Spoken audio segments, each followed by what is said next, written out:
صدها گکتر زمین‌های کشت شهر پنجکین با گرم شدن هوا حال و هم به آبند. دهقانان و زمینداران از آینده زراعت و باغ‌های خود نگرانی می‌کنند. حاضر من کانال اگر آمده بینم از وای ذره های آدما می‌درد که با این خیلی آب می‌رد و با آدم‌ها همیشه گکتار زمین آب می‌کند. من مای درآمد حالی که آب نیست که باید زراعت آب کرد.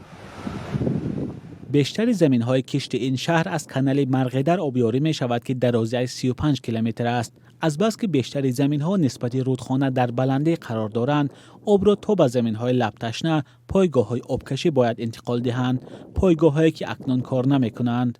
موسم آبیاری کم کاش سر شده بود، اما من همین اگریتی با که مانده ما یک دانه ماندگی تا حال تعمیر کرده نشده است.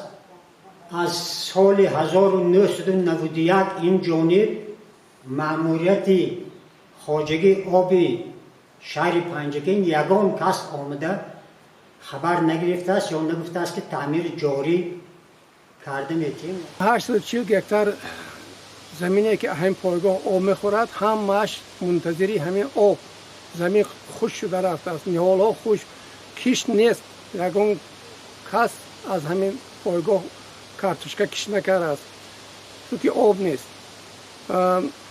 رزق روزی مردم از بالای آب است، از بالای زمین است.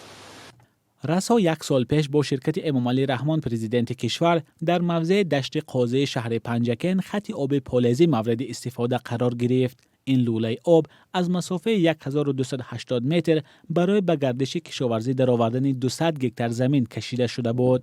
حالا در موسم آبمانی درخت و زراعت‌ها این خط آب هم مثل زمین‌های دشت قاضی به آب است. دهقانان میگویند از مبلغ گذاری در بنیاد باغ در این موضع ضرر دیدند. زیاده از 20 میلیون رصدخواد کردم.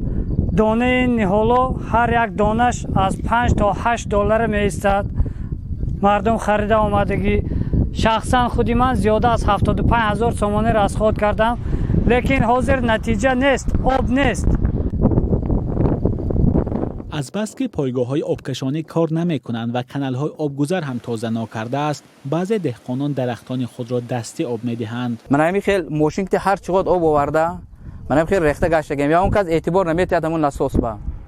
در دهه‌های دشت قاضی و رکناباد بیش از 2200 خانواده زندگی می‌کنند که روزگارشان به کار این پایگاه‌های آبکشانی بستگی دارد.